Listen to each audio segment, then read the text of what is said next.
Jackie. He's crazy. 7 speeches? No way. That was my reaction on the first day of class after Dr. Phil passed out the syllabus and told us about all our assignments. I had no choice but to stay here because it's my last class that I need to graduate.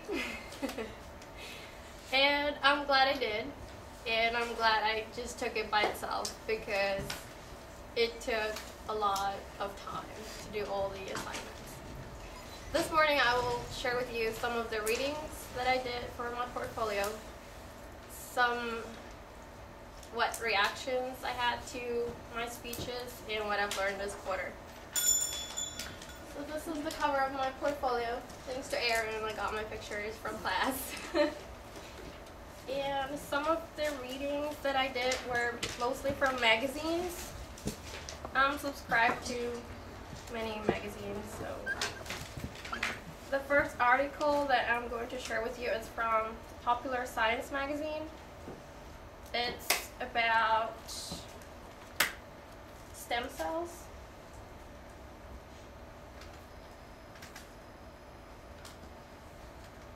And these two surgeons, Dr. Michael Longaker and Dr. Wu. They're both surgeons, and after doing a liposuction one day, they went to the lab and tried to turn them into stem cells. So after doing some experiments, they found out that fat cells actually are faster to turn into stem cells. It only takes 20 days to turn them into stem cells. Which stem cells have the capability of turning into any kind of cells. And they also said that it's even better to use the fat cells because after liposuction, that fat only goes to the trash. Well, the biohazard bin, but trash. So what better way than to turn it into something useful? And they're still experimenting, and they hope that they can make as many cells to use them for heart surgeries and to help people with bad hearts. And then the next one is from Glamour magazine from the November issue. The article is called New Generation RX. Those 3 ladies are from Oklahoma. And those 3 go to school, university.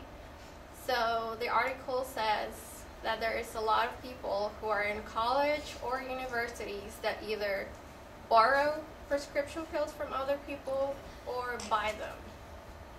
Some people buy Adderall and Ritalin, which are prescribed for ADHD. They are buying them because they need to concentrate before a test. They need to study better. They need to be focused on what they're doing, so that's why they take those pills. What these people don't know is the side effects and all the contraindications of the pills. If you don't have the bottle or the actual box, you can't read them, and I don't think they even care. All they care about is doing good on tests and finish their jobs and whatever they have to do to pass class. There's many pills that even interact with pills like Tylenol or ibuprofen. There's some pills that you can't combine with those too. So this can be fatal, and if you give a pill that's yours to someone else, I see it as someone can die and it could be your fault. And even says on the bottle, those pills are only yours and it's illegal to give them to other people. So I don't know why these people do it. And then this, I have a picture here of all these pills are from one of those girls. That's what's in her cabinet. All those pills. And those There's the pills for depression, for ADHD, some for pain, some for migraines. There's all kinds of pills. And they think that if they don't take the pills, they are not going to perform as well as when they're under the influence of it. And then they're saying as well that they can get addicted to them.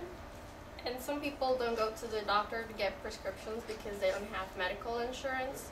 So for them it's easier to just buy them from a friend. The next article is also from Glamour magazine, but this one is from the December issue. They had, on the cover, they had Michelle Obama, and they had a section that's called Women of the Year. And I'm not going to talk about Michelle Obama because we all know how great our First Lady is. So I'm going to talk about this woman here. These are the women of the 1 million signatures campaign, and they're from Iran.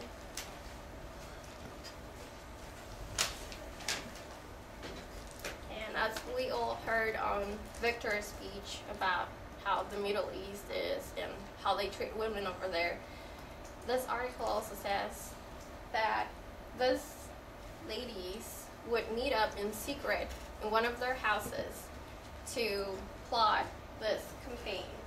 It's to protest against the elections that were done in their country.